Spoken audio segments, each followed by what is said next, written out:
नमस्कार मित्रांनो, या व्हिडिओमध्ये आपण महाराष्ट्र जीवन प्राधिकरण 2025 ही जी परीक्षा आहे त्या परीक्षेसाठी जानेवारी 2026 या महिन्यातील परीक्षेच्या दृष्टिकोनातून जे काही महत्त्वाचे चालू घडामोडी आहेत त्या आपण घेणार आहोत।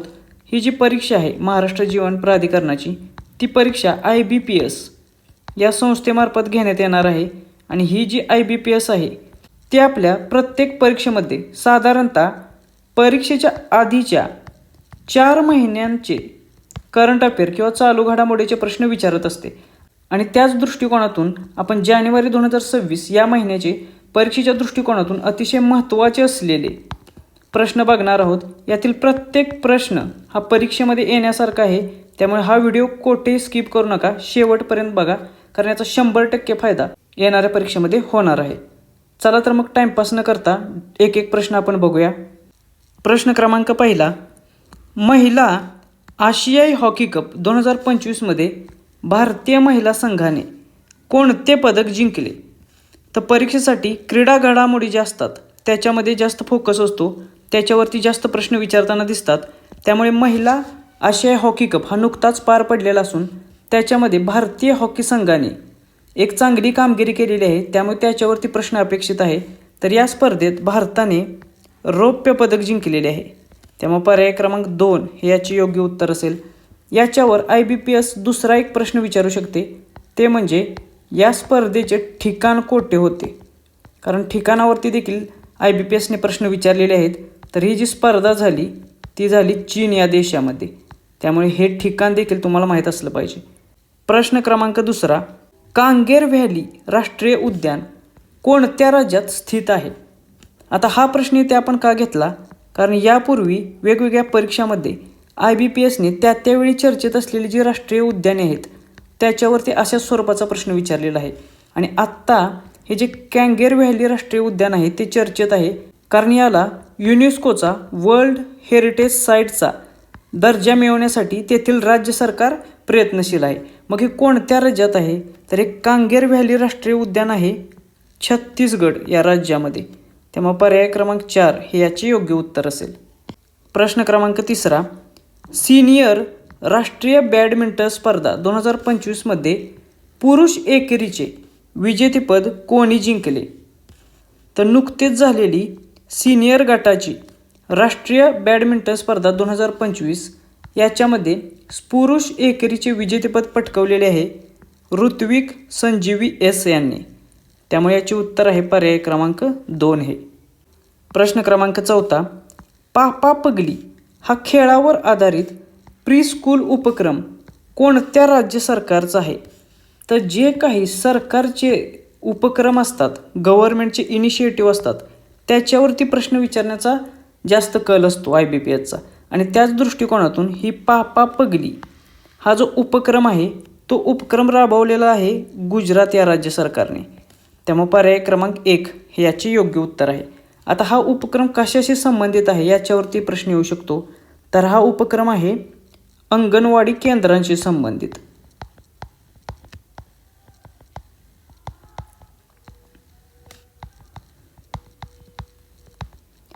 ज्याच्यामध्ये साधारणतः 3 ते 6 वर्षांची मुले असतात आणि त्यांना टार्गेट करून हा उपक्रम राबवलेला जात आहे।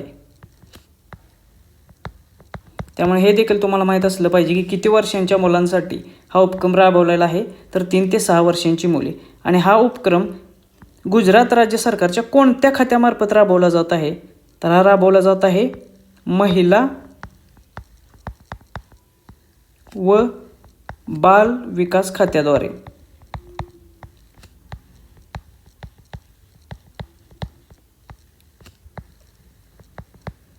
तर हे 2-3 प्रकारे ते प्रश्न यावर विचारू शकतात। आणखीन एक महत्त्वाची ती गोष्ट आहे ती राहिली की ह्या पापा पगली जो उपक्रम आहे त्याला सपोर्ट कोणी केलेला आहे या उपक्रमाला? तर हे जे इनिशिएटिव्ह आहे याला सपोर्ट केलेला आहे युनिसेफ इंडिया या संस्थेद्वारे आणि या संस्थेच्या आधारे हा उपक्रम राबवला जात आहे, त्यामुळे ही संस्था देखील लक्षात ठेवा, याच्यावरती देखील ते प्रश्न विचारू शकतात। प्रश्न क्रमांक 5, मिथाली राजनंतर आंतरराष्ट्रीय क्रिकेटमध्ये 10,000 धावा पूर्ण करणारी दुसरी भारतीय महिला क्रिकेटपटू कोण ठरली? तर आपल्याला माहीत आहे की मिथाली राज ही जी भारतीय क्रिकेटपटू होती, महिला क्रिकेटपटू, हिने आंतरराष्ट्रीय क्रिकेटमध्ये 10,000 धावा पूर्ण केलेल्या होत्या.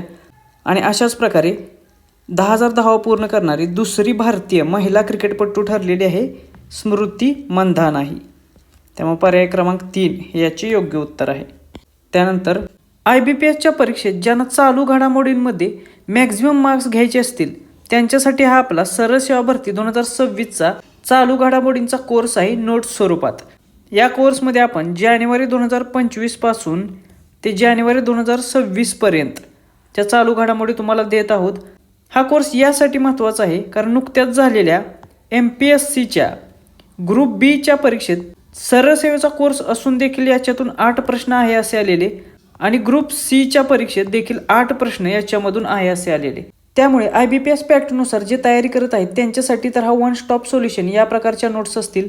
या नोट्स आपल्या वन लायनर स्वरूपात आहेत, त्यामुळे वाचायला खूप इझी जातील आणि घटकनिहाय आहेत. त्यामुळे जे घटक तुम्हाला वाचायचे असतील तेवढेच तुम्ही वाचू शकता, बाकीचे घटक तुम्ही स्किप करू शकता. त्यामुळे पटकन तुमची रीडिंग कंप्लीट होऊन जाईल. आणि सर्वात महत्त्वाची गोष्ट म्हणजे या सर्व PDF डाउनलोड करता येतील आणि प्रिंट काढून तुम्हाला वाचता येतील. आणि आपण ज्या क्वालिटीचे MCQ आत्ता आपण बघत आहोत त्याच क्वालिटीचे वन लायनर्स या नोट्समध्ये आपण घेतलेले आहेत. त्यामुळे अतिशय क्वालिटी स्वरूपाच्या या नोट्स आहेत. हा कोर्स जॉईन करण्यासाठी तुम्हाला आपली स्पर्धा परीक्षा मित्र हे ॲप डाउनलोड करावे लागेल. या ॲपमध्ये हा तुम्ही कोर्स परचेस करू शकता. एकदा हा कोर्स परचेस केल्यानंतर या PDF तुम्ही पुढे होणाऱ्या सर्व सरळ सेवा भरतीसाठी वापरू शकता. परीक्षेमध्ये एक मार्क महत्त्वाचा असतो आणि त्यामुळेच मॅक्झिमम मार्क्स जर करंट अफेअरमध्ये घ्यायचे असतील तर हा कोर्स तुमच्यासाठीच आहे. त्याच्यानंतर प्रश्न क्रमांक 6, फूड कॉर्पोरेशन ऑफ इंडिया FCIचे अध्यक्ष व व्यवस्थापकीय संचालक म्हणून कोणाची नियुक्ती करण्यात आलेली आहे? तर ज्या काही महत्त्वाच्या नियुक्त्या आहेत या 4 महिन्यातील त्याच्यावरती देखील प्रश्न विचारले जातील. तर फूड कॉर्पोरेशन ऑफ इंडियाचे चेअरमन आणि मॅनेजिंग डिरेक्टर म्हणून नियुक्ती करण्यात आलेली आहे रवींद्र कुमार अग्रवाल यांची. त्यामुळे या प्रश्नाचे उत्तर आहे पर्याय क्रमांक 2 हे. प्रश्न क्रमांक 7, भारतामध्ये राष्ट्रीय कृत्रिम बुद्धिमत्ता व संशोधन संस्था स्थापन करणारे पहिले राज्य कोणते ठरलेले आहे? तर AI संबंधित जेवढे काही चालू घडामोडी आहेत त्या व्यवस्थित करायच्या आहेत कारण याच्यावरती खूप सारे प्रश्न सध्या विचारले जातात. आणि राष्ट्रीय कृत्रिम बुद्धिमत्ता संशोधन संस्था स्थापन करणारे पहिले राज्य ठरलेले आहे गुजरात राज्य हे. त्यामुळे पर्याय क्रमांक 1 हे याचे योग्य उत्तर असेल. आता दुसरा प्रश्न ते याच्यावर असा विचारू शकतात की ही संस्था कोठे आहे? तर गुजरातमधील जी गिफ्ट सिटी आहे, Gujarat international finance tech city, तिलाच गिफ्ट सिटी म्हटलं जातं. या गिफ्ट सिटीमधील म्हणजेच गांधीनगरमध्ये आहे. एकतर तुम्हाला गांधीनगर असा पर्याय विचारला जाईल किंवा गिफ्ट सिटी असं डायरेक्ट ऑप्शन देखील ते देऊ शकतात. त्यामुळे दोन्ही नावे लक्षात ठेवा. प्रश्न क्रमांक 8, वैद्यकीय शिक्षण व्यवस्थेमध्ये पारदर्शकता व प्रशासकीय कार्यक्षमता वाढवण्यासाठी स्वास्थ्य संवाद हा डिजिटल उपक्रम कोणत्या राज्य सरकारने सुरू केला? तर मगाशीच मी सांगितलेलं आहे की जे काही राज्य सरकारचे उपक्रम आहेत त्याच्यावरती प्रश्न विचारले जातात आणि हा एक खूप महत्त्वाचा उपक्रम आहे स्वास्थ्य संवाद. आणि हा उपक्रम आहे वैद्यकीय शिक्षण संस्थेच्या संबंधित. कारण वैद्यकीय शिक्षण संस्था म्हणजेच मेडिकल जे एज्युकेशन आहे त्याच्यामध्ये पारदर्शकता आणि त्याच्यामधली जी प्रशासकीय कार्यक्षमता आहे ती वाढवण्यासाठी हा उपक्रम सुरू केलेला आहे राजस्थान राज्य सरकारने. त्यामुळे पर्याय क्रमांक 2 हे याचे योग्य उत्तर असेल. प्रश्न क्रमांक 9, 6 जानेवारी 2026 रोजी सुरू करण्यात आलेल्या AI स्किलिंग कार्यक्रमाचा उद्देश कोणाला कृत्रिम बुद्धिमत्ता कौशल्य देणे आहे? तर हा आणखीन एक महत्त्वाचा कार्यक्रम आहे AI स्किलिंग कार्यक्रम. याच्या अंतर्गत जे आर्टिफिशियल इंटेलिजन्स आहे त्याची कौशल्य प्रदान करण्यात येणार आहेत. कोणाला? तर 10 लाख युवक आणि लघु उद्योजक जे आहेत त्यांच्यासाठी हा कार्यक्रम राबवण्यात येणार आहे. त्यांना कृत्रिम बुद्धिमत्ता कौशल्य प्रदान करणे या दृष्टिकोनातून हा कार्यक्रम राबवण्यात येणार आहे. त्यामुळे पर्याय क्रमांक 3 हे याचे योग्य उत्तर असेल. आता नेक्स्ट क्वेश्चन असेल की किती वर्षात, तर 10 लाख युवक आणि लघु उद्योजकांना एका वर्षात या AI स्किलिंग कार्यक्रमांतर्गत कृत्रिम बुद्धिमत्ता कौशल्य प्रदान करायचे आहेत. आता दुसरा प्रश्न याच्यावरती येऊ शकतो, तो म्हणजे हा AI स्किलिंग कार्यक्रम कोणी लॉन्च केला, तर हा लॉन्च केला IT मिनिस्टर अश्विनी वैष्णव यांनी.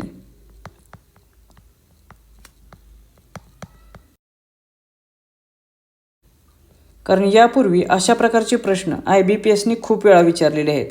त्यामुळे कोणी हा प्रकल्प लॉन्च केलेला आहे ते देखील लक्षात ठेवा. प्रश्न क्रमांक 10, भारताचा पहिला पूर्णपणे पेपरलेस जिल्हा न्यायालय कोणत्या राज्यात सुरू करण्यात आले? आता ज्या काही पहिल्या या प्रकारच्या गोष्टी असतात, मग त्या भारतात असतील किंवा महाराष्ट्रात असतील, त्याच्यावरती प्रश्न विचारले जातात. मग भारतातील पहिला पूर्णपणे पेपरलेस जिल्हा न्यायालय कोणत्या राज्यात सुरू झालेले आहे? मग ते राज्य आहे केरळ राज्य. केरळमधील कोणत्या जिल्ह्यात? तर वायनाड जिल्हा. लक्षात ठेवा, केरळमधील वायनाड जो जिल्हा आहे त्या जिल्ह्यामध्ये हे पूर्णपणे देशातील पहिले पेपरलेस जिल्हा न्यायालय सुरू करण्यात आलेले आहे. प्रश्न क्रमांक 11, व्यावसायिक स्तरावरती बायोब्युटेमेन उत्पादन करणारा जगातील पहिला देश कोणता ठरलेला आहे? तर कमर्शियली बायोब्युटेमेनचे उत्पादन करणारा जगातला पहिला देश ठरलेला आहे भारत हा. त्यामुळे पर्याय क्रमांक 1 हे याचे योग्य उत्तर असेल. आता हे जे बायोब्युटेमिन उत्पादित करणार आहे भारत, ते कशासाठी? तर ते आपण वापरणार आहे रोड कन्स्ट्रक्शनसाठी. त्यामुळे हे देखील लक्षात ठेवा, याचा उपयोग काय होणार आहे? तर तो होणार आहे रोड कन्स्ट्रक्शनसाठी. प्रश्न क्रमांक 12, भारताच्या सर्वोच्च न्यायालयाने कायदा लिपिकांच्या म्हणजेच लॉ क्लार्कसाठी देवाणघेवाणीसाठी कोणत्या देशांसोबत सामंजस्य करार म्हणजे MOU साईन केलेला आहे? तर भारताचे जे सुप्रीम कोर्ट आहे, सर्वोच्च न्यायालय, त्याने भूतान या देशासोबत जे लॉ क्लार्क आहेत किंवा कायद्याचे लिपिक आहेत, त्या लिपिकांची देवाणघेवाण करण्यासाठी एक सामंजस्य करार MOU साईन केलेला आहे. त्यामुळे पर्याय क्रमांक 3 हे याचे योग्य उत्तर असेल. प्रश्न क्रमांक 13, हिस्ट्री दॅट इंडिया इग्नोर्ड या पुस्तकाचे लेखक कोण आहेत? तर परीक्षेमध्ये पुस्तके आणि लेखके याच्यावरती हमखास प्रश्न असतात. मग त्या महिन्यात कोणती पुस्तके चर्चेत होती ते आपल्यासाठी महत्त्वाचे आहेत. तर हिस्ट्री दॅट इंडिया इग्नोर्ड या पुस्तकाचे लेखक आहेत प्रेम प्रकाशे. त्यामुळे पर्याय क्रमांक 1 याचे योग्य उत्तर आहे. प्रश्न क्रमांक 14, भारताची पहिली डीप टेक स्टार्टअप पॉलिसी कोणत्या राज्याने सुरू केलेली आहे? तर हा देखील महत्त्वाचा प्रश्न आहे, कारण यामध्ये भारताची पहिली डीप टेक स्टार्टअप पॉलिसी सुरू करण्याचा मान मिळालेला आहे तमिळनाडू राज्य सरकारला. त्यामुळे पर्याय क्रमांक 2 हे याचे योग्य उत्तर असेल. या अंतर्गत जे काही स्टार्टअप आहेत, म्हणजे जवळपास 100 स्टार्टअप, त्या 100 स्टार्टअपसाठी त्यांना सपोर्ट म्हणून 100 कोटीची इन्व्हेस्टमेंट या तमिळनाडू राज्य सरकारमार्फत या प्रोजेक्ट अंतर्गत केली जाणार आहे. त्यामुळे लक्षात ठेवा, डीप टेक स्टार्टअप पॉलिसी आहे तमिळनाडू राज्य सरकारची. प्रश्न क्रमांक 15, मूल्य आधारित शिक्षणासाठी संस्कार शाळा हा उपक्रम कोणत्या राज्य सरकारने सुरू केलेला आहे? हा एक खूप महत्त्वाचा आणखीन एक उपक्रम आहे. संस्कार शाळा हा जो उपक्रम आहे तो आहे मूल्य आधारित शिक्षणासाठी, म्हणजे जे एथिकल एज्युकेशन आहे, मोरल एज्युकेशन आहे, त्याच्यासाठी हा संस्कार शाळा उपक्रम राबवला जाणार आहे आसाम या राज्याद्वारे. त्यामुळे पर्याय क्रमांक 2 हे याचे योग्य उत्तर असेल. आता हा जो उपक्रम आहे त्याच्यासाठी वयोगट काय आहे ते देखील आपल्याला माहीत असणं आवश्यक आहे. तर या उपक्रमासाठी जो वयोगट आहे तो आहे 4 वर्षे ते 14 वर्ष.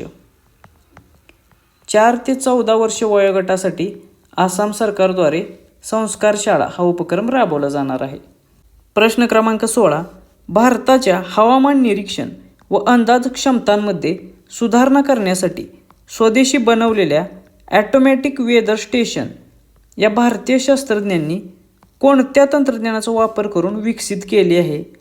तर भारतीय शास्त्रज्ञांनी ही ॲटोमॅटिक वेदर स्टेशन ही प्रणाली विकसित केलेली आहे आणि त्याच्यासाठी 3D प्रिंटिंग तंत्रज्ञान वापरलेले आहे. त्यामुळे पर्याय क्रमांक 4 हे याचे योग्य उत्तर आहे. ही टेक्नॉलॉजी कशासाठी? तर याच्यामध्ये हवामान निरीक्षण आणि हवामानाचा अंदाज लावण्याची भारताची जी क्षमता आहे त्याच्यामध्ये सुधारणा होणार आहे. त्याचबरोबर हा जो ॲटोमॅटिक वेदर स्टेशन प्रकल्प आहे तो प्रकल्प मिशन मौसम या मिशन अंतर्गत राबवला जात आहे. त्यामुळे हे मिशनचे नाव देखील लक्षात ठेवा. त्याचबरोबर याच्यासाठी कोणती संस्था लीड करत आहे? तर हा प्रोजेक्ट लीड केला जात आहे पुण्याच्या Indian institute of tropical metrology ITM Pune या संस्थेद्वारे हा प्रोजेक्ट लीड केला जात आहे. त्यामुळे पुण्याची संस्था असल्यामुळे याच्यावरती देखील प्रश्न येऊ शकतो. हे संस्थेचे नाव लक्षात ठेवा. प्रश्न क्रमांक 17. अलीकडे भारतातील पहिले सरकारी रुग्णालय आधारित कृत्रिम बुद्धिमत्ता क्लिनिक कोणत्या राज्यात सुरू करण्यात आले? तर पुन्हा एकदा पहिले अशा स्वरूपाचा हा प्रश्न आहे. तर सरकारी रुग्णालयाला अटॅच असलेले कृत्रिम बुद्धिमत्ता क्लिनिक भारतातील पहिले अशा प्रकारचे सुरू करण्यात आलेले आहे उत्तर प्रदेश या राज्यामध्ये. त्यामुळे पर्याय क्रमांक 2 हे याचे योग्य उत्तर आहे. प्रश्न क्रमांक 18. जगातील सर्वात मोठा तांदूळ उत्पादक देश म्हणून चीनला मागे टाकून कोणता देश पुढे आलेला आहे?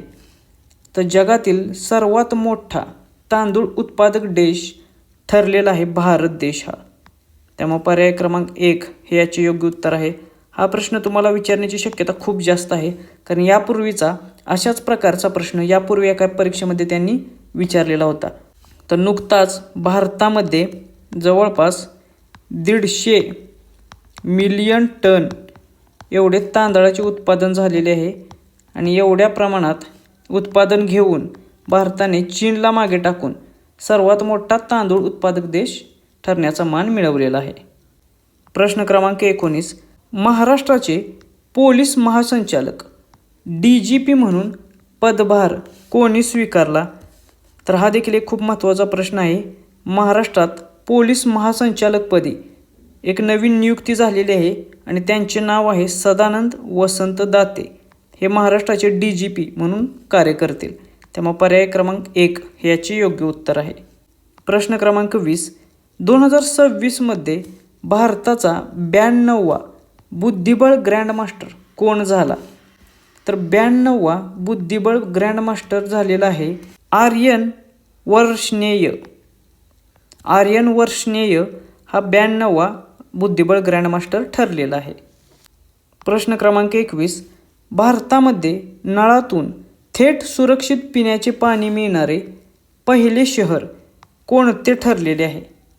तर अशा प्रकारचा प्रश्न विचारलेला आहे कारण हे जे नळातून थेट सुरक्षित पिण्याचे पाणी आहे याचे स्टँडर्ड हे ब्युरो ऑफ इंडियन स्टँडर्ड जे आहेत या BIS स्टँडर्डला मॅच करत आहेत आणि अशा प्रकारचे सुरक्षित पाणी देण्याचा बहुमान मिळालेले पहिले शहर ठरलेले आहे पुरी शहर हे. त्यामुळे पर्याय क्रमांक 2 हे याचे योग्य उत्तर असेल. प्रश्न क्रमांक 22. अलीकडे चर्चेत असलेल्या नलिनी जोशी यांना न्यू साऊथ वेल्सचा सायंटिस्ट ऑफ द इयर पुरस्कार कोणत्या क्षेत्रातील योगदानासाठी देण्यात आलेला आहे? तर पहिली गोष्ट म्हणजे तुम्हाला असा प्रश्न येईल की न्यू साऊथ वेल्सचा सायंटिस्ट ऑफ द इयर हा पुरस्कार कोणाला मिळाला? तर त्याचे उत्तर असेल नलिनी जोशी हे. त्यामुळे हे लक्षात ठेवा. आता कोणत्या क्षेत्रासाठी मिळाला? तर तो मिळालेला आहे अप्लाइड मॅथमॅटिक्स या क्षेत्रातील त्यांच्या योगदानासाठी. त्यामुळे पर्याय क्रमांक 3 हे याचे योग्य उत्तर असेल. हे इंग्लिश नावाचं लक्षात ठेवा. याचं ट्रान्सलेशन मी करण्याचा प्रयत्न केला आहे मात्र ते असं काहीतरी अनुप्रयुक्त गणित असं येतं आहे. प्रश्न क्रमांक 23.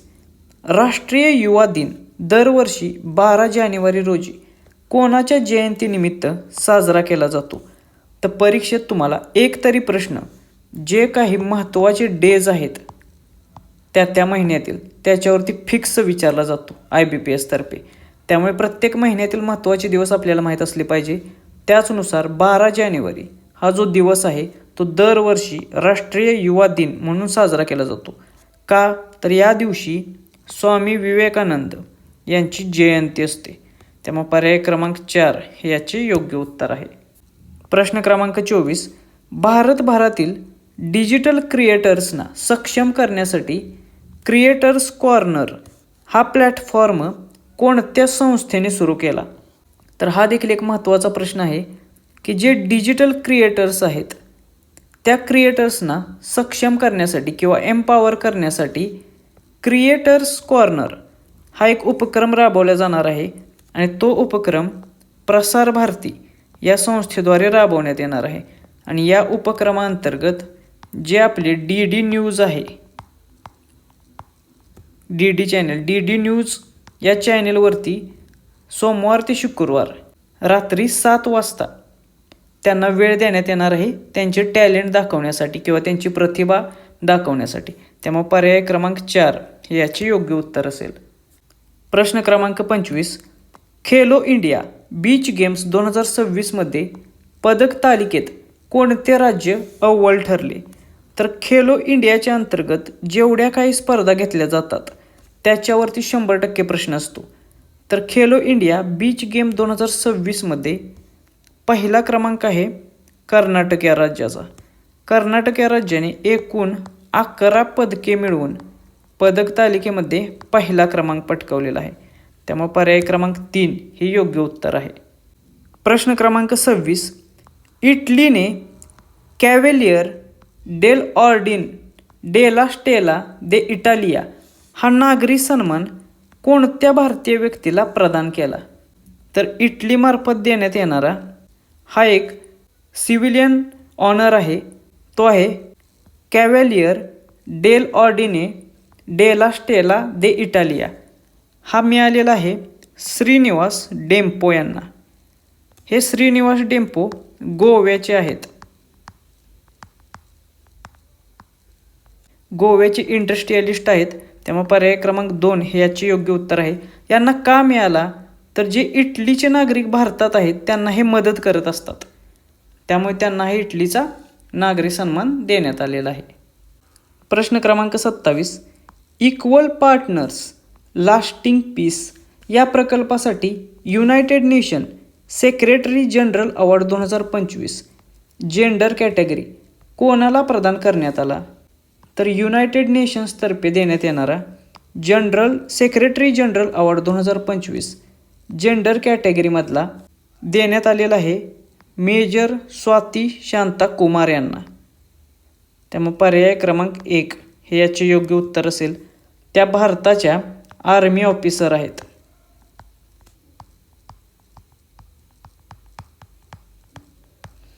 का मिळालं यांना किंवा कोणत्या प्रोजेक्टसाठी? तर इक्वल पार्टनर्स लास्टिंग पीस या प्रोजेक्टसाठी त्यांना हा अवॉर्ड देण्यात आलेला आहे. प्रश्न क्रमांक 28, बाणेरघट्टा राष्ट्रीय उद्यान कोणत्या राज्यात स्थित आहे? हे देखील एक चर्चेत असलेले उद्यान आहे बाणेरघट्टा राष्ट्रीय उद्यान. कारण एका सेंट्रल कमिटीने याच्यामध्ये जो इकोलॉजिकली सेन्सिटिव्ह झोन आहे तो रिस्टोअर करायला सांगितलेला आहे आणि त्यामुळे हा चर्चेत आहे. आणि हा कोणत्या राज्यात आहे? तर तो आहे कर्नाटक राज्यामध्ये. त्यामुळे पर्याय क्रमांक 1 हे याचे योग्य उत्तर असेल. प्रश्न क्रमांक 29, भारतीय सैन्य दिन इंडियन आर्मी डे कोणत्या दिवशी साजरा केला जातो? हा एक जानेवारीमधला एक महत्त्वाचा दिवस आहे. भारतीय सैन्य दिन इंडियन आर्मी डे तो सेलिब्रेट केला जातो दरवर्षी 15 जानेवारीला. त्यामुळे पर्याय क्रमांक 2 हे याचे योग्य उत्तर आहे. याच्यावरती देखील प्रश्न येऊ शकतो. प्रश्न क्रमांक 30, जानेवारी 2026 मध्ये भारतातील पहिली पूर्णतः सौर ऊर्जेवर चालणारी ATM व्हॅन कोणत्या बँकेने सुरू केली? तर अशा प्रकारे पूर्णपणे सौर ऊर्जेवर चालणारी ATM व्हॅन तयार करणारी पहिलीच RRB म्हणजेच रिजनल रुरल बँक ठरलेली आहे त्रिपुरा ग्रामीण बँक ही. त्यामुळे या प्रश्नाचे उत्तर आहे पर्याय क्रमांक 4 हे. आणि ही जी व्हॅन आहे याला नाव काय दिलेलं आहे, तर याला नाव दिलेलं आहे TGP ऑन व्हील्स, म्हणजेच त्रिपुरा ग्रामीण बँक ऑन व्हील्स. त्यामुळे हे नाव लक्षात ठेवा.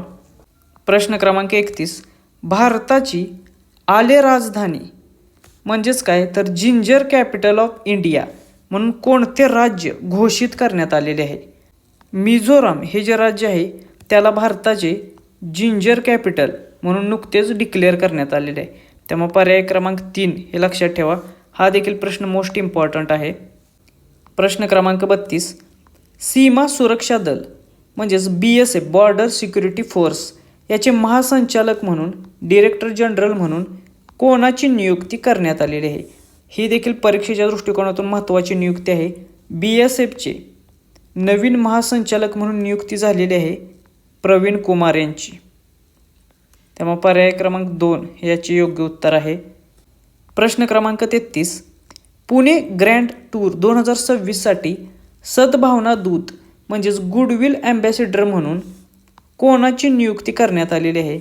तर नुकतीच पुणे येथे पुणे ग्रँड टूर 2026 ही सायकल स्पर्धा पार पडलेली आणि याच्या सद्भावना दूत गुडविल ॲम्बॅसिडर म्हणून MS धोनी या भारतीय क्रिकेट संघाच्या माजी कर्णधाराची नियुक्ती करण्यात आलेली. त्यामुळे पर्याय क्रमांक 3 हे याचे योग्य उत्तर असेल. प्रश्न क्रमांक 34, राष्ट्रीय मतदार दिन 2026 कोणत्या दिवशी साजरा केला जातो. तर हा एक 2026 जानेवारीमधला महत्त्वाचा दिवस आहे राष्ट्रीय मतदार दिन म्हणजेच नॅशनल वोटर्स डे, आणि तो सेलिब्रेट केला जातो दरवर्षी 25 जानेवारी ह्या दिवशी. त्यामुळे पर्याय क्रमांक 2 हे याचे योग्य उत्तर आहे. प्रश्न क्रमांक 35, इंडियन बँक असोसिएशनच्या बँकिंग टेक्नॉलॉजी पुरस्कारांमध्ये best fintech and DPI adaptation पुरस्कार कोणत्या बँकेने जिंकला. तर इंडियन बँक असोसिएशन IBAच्या बँकिंग टेक्नॉलॉजी पुरस्कारांमध्ये best fintech and DPI adoption हा पुरस्कार जिंकलेला आहे कर्नाटक बँकेने. त्यामुळे पर्याय क्रमांक 2 हे याचे योग्य उत्तर असेल. प्रश्न क्रमांक 36, भारताची पहिली वंदे भारत स्लीपर ट्रेन कोणत्या 2 शहरांना जोडते. हा देखील महत्त्वाचा प्रश्न आहे. तर भारताची पहिली वंदे भारत स्लीपर ट्रेन जोडत आहे हावडा या कोलकात्यातील ठिकाणापासून ते गुवाहाटी कामाख्य या ठिकाणापर्यंत. त्यामुळे पर्याय क्रमांक 1 हे याची योग्य उत्तर आहे. परीक्षेत तुम्हाला हे ठिकाण हावडा कुठे आहे, तर हे पश्चिम बंगालमध्ये, आणि गुवाहाटी कुठं आहे, तर ते आहे आसाममध्ये. म्हणजे कोणत्या 2 राज्यांदरम्यान ट्रेन चालू झाली असा देखील प्रश्न येऊ शकतो. तर पश्चिम बंगाल ते आसाम या दरम्यान. प्रश्न क्रमांक 37, भारताच्या प्रजासत्ताक दिन संचलन 2026ची मध्यवर्ती थीम काय होती. तर नुकतेच जे 26 जानेवारी रोजी प्रजासत्ताक दिन संचलन पार पडले 2026चे, त्याची सेंट्रल थीम मध्यवर्ती थीम होती वंदे मातरमचे 150 वर्ष. म्हणजे वंदे मातरम हे जे राष्ट्रीय सॉन्ग आहे त्याला 150 वर्ष पूर्ण झालेले आहेत, आणि त्यालाच अनुसरून याची थीम देखील त्याच्यावरती ठेवण्यात आली होती. त्याच्यानंतर प्रश्न क्रमांक 38, 2026 मधील 11व्या अजंठा वेरूळ आंतरराष्ट्रीय चित्रपट महोत्सवात पद्मपाणी पुरस्कार कोणाला प्रदान केला जाणार आहे. तर हा जो पद्मपाणी पुरस्कार आहे तो खूप महत्त्वाचा आहे. याच्यावरती नुकत्याच झालेल्या MPSCच्या पूर्वपरीक्षेत देखील प्रश्न आलेला. तर 2026 मधला 11वा अजंठा वेरूळ आंतरराष्ट्रीय चित्रपट महोत्सव पार पडणार आहे, त्याच्यात पद्मपाणी पुरस्कार जाहीर झालेला आहे इलायराजा यांना. त्यामुळे पर्याय क्रमांक 1 हे याचे योग्य उत्तर असेल. हा पुरस्कार कोणासाठी आहे, तर कला किंवा सिनेमा या क्षेत्रामध्ये जे योगदान देतात त्या व्यक्तींना हा पद्मपाणी पुरस्कार बहाल केला जातो. प्रश्न क्रमांक 39, भारत जगातील 2ऱ्या क्रमांकाचा 5G ग्राहक आधार असलेला देश कोणत्या देशानंतर ठरलेला आहे? म्हणजे भारत जगातील दुसऱ्या क्रमांकाचा 5G सबस्क्रायबर्स असलेला देश बनलेला आहे. मग पहिल्या क्रमांकाचा कोणता देश आहे? तर तो आहे चीन हा देश. चीन हा पहिल्या क्रमांकाचा देश आहे आणि भारत आहे दुसऱ्या क्रमांकाचा. त्यामुळे पर्याय क्रमांक 4 हे याचे योग्य उत्तर असेल. दुसऱ्या क्रमांकावर कोण आहे असा देखील प्रश्न येऊ शकतो, तर तो आहे भारत. हे लक्षात ठेवा, कसा आहे ते प्रश्न विचारतील. आणि भारतामध्ये 5G सबस्क्रायबरची संख्या किती आहे? तर ते साधारणतः 40 कोटी एवढी लोक 5G भारतामध्ये वापरतात. त्यानंतर प्रश्न क्रमांक 40, विजय हजारे करंडक 2025-26 कोणत्या संघाने जिंकला? ही देखील एक परीक्षेच्या दृष्टिकोनातून महत्त्वाची स्पर्धा आहे. याच्यावरती देखील प्रश्न असतो. तर विजय हजारे करंडक 2025-26 जिंकलेली आहे विदर्भ या संघाने. आणि उपविजेता कोण आहे? तर तो आहे सौराष्ट्र. उपविजेता कोण असा देखील प्रश्न विचारलेला आहे. त्यामुळे IBPS कशाही पद्धतीने प्रश्न विचारू शकते. त्यामुळे उपविजेता आहे सौराष्ट्र हा संघ आणि विजेता आहे विदर्भ हा संघ. त्यामुळे पर्याय क्रमांक 2 हे योग्य उत्तर. आता याच्यावरती प्रश्न विचारण्याची शक्यता जास्त काय आहे? कारण विदर्भाचे हे विजय हजारे ट्रॉफीचे पहिलेच विजेतेपद आहे. त्यामुळे याच्यावरती प्रश्न ते विचारू शकतात. प्रश्न क्रमांक 41, आशिया मॅन्युफॅक्चरिंग इंडेक्स AMI 2026 मध्ये भारताचा क्रमांक कितवा आहे? तर वेगवेगळे इंडेक्स देखील परीक्षेच्या दृष्टिकोनातून महत्त्वाचे आहेत आणि नुकतेच जे जाहीर झालेले इंडेक्स आहेत त्याच्यावरती प्रश्न विचारण्याचा कल असतो. त्यामुळे आशियाई मॅन्युफॅक्चरिंग इंडेक्स 2026 मध्ये भारताचा क्रमांक आहे 6वा. त्यामुळे पर्याय क्रमांक 3 हे याचे योग्य उत्तर आहे. त्याच्यानंतर आणखीन एक इंडेक्स आहे, तो देखील बघूया. प्रश्न क्रमांक 42, रिस्पॉन्सिबल नेशन्स इंडेक्स RNI 2026 मध्ये भारताचा क्रमांक कितवा आहे? तर हा जो रिस्पॉन्सिबल नेशन्स इंडेक्स आहे 2026चा, याच्यामध्ये भारताचा क्रमांक आहे 16वा. त्यामुळे पर्याय क्रमांक 3 हे याचे योग्य उत्तर आहे. प्रश्न क्रमांक 43, पराक्रम दिवस 2026 भारतात कोणत्या दिवशी साजरा केला जातो? तर जानेवारीमधला हा एक खूप महत्त्वाचा दिवस आहे पराक्रम दिवस. तो साजरा केला जातो दरवर्षी 23 जानेवारीला. हा का साजरा केला जातो? तर हा जो दिवस आहे तो नेताजी सुभाषचंद्र बोस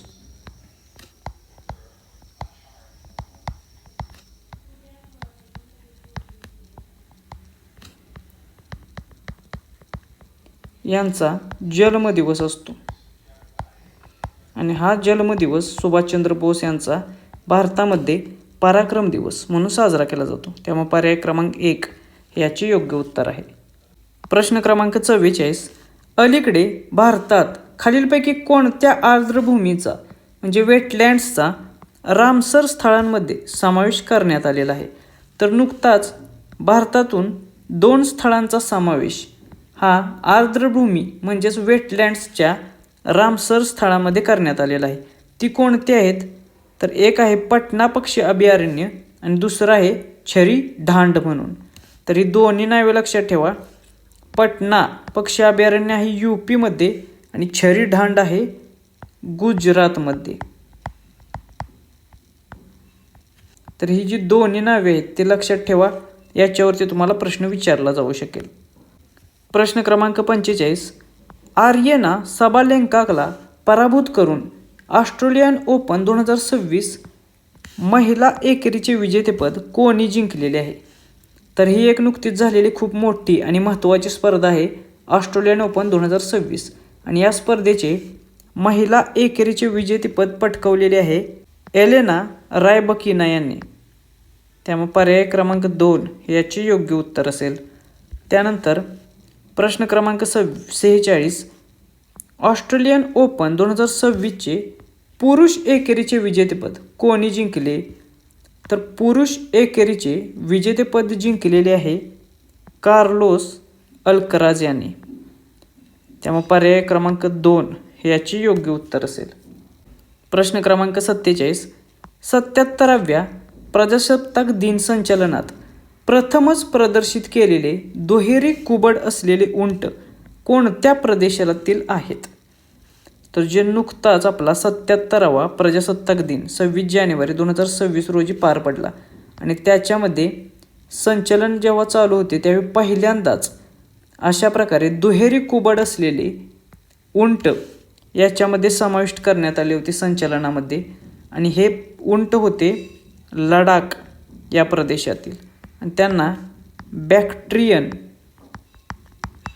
बॅक्ट्रियन कॅमल म्हटलं जातं आणि या कॅमल्सला किंवा या उंटला 2 कुबड्या असतात, दुहेरी कुबड असते.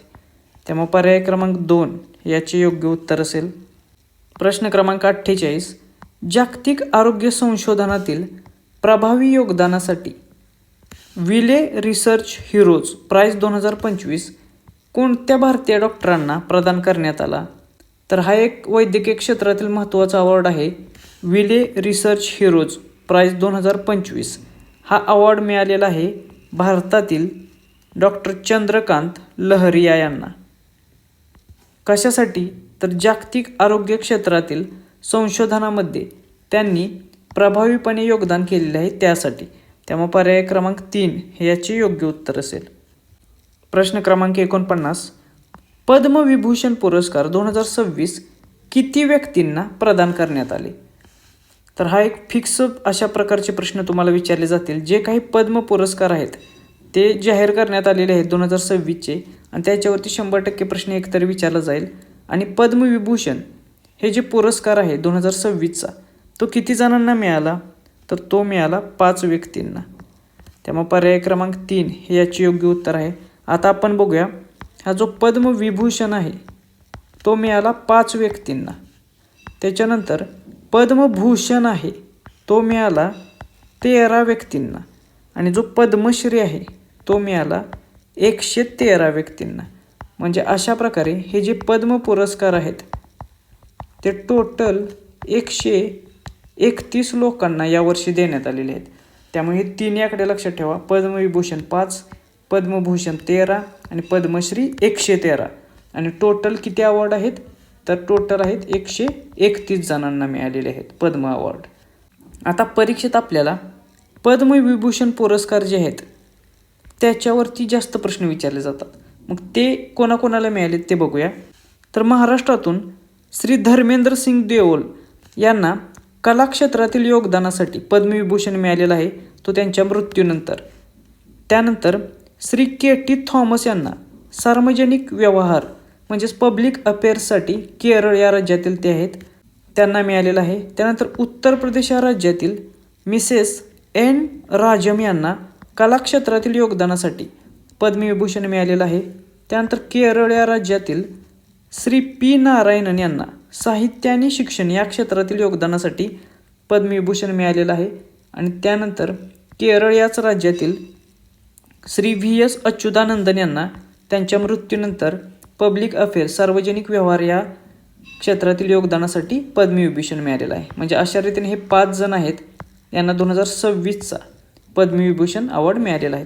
परीक्षेत तुम्हाला तो व्यक्ती दिला जाईल आणि ते कोणत्या क्षेत्रातील आहे तो विचारला जाईल किंवा कोणत्या राज्यातील आहे तो विचारला जाईल. त्यामुळे हे सर्व इन्फॉर्मेशन लक्षात ठेवा.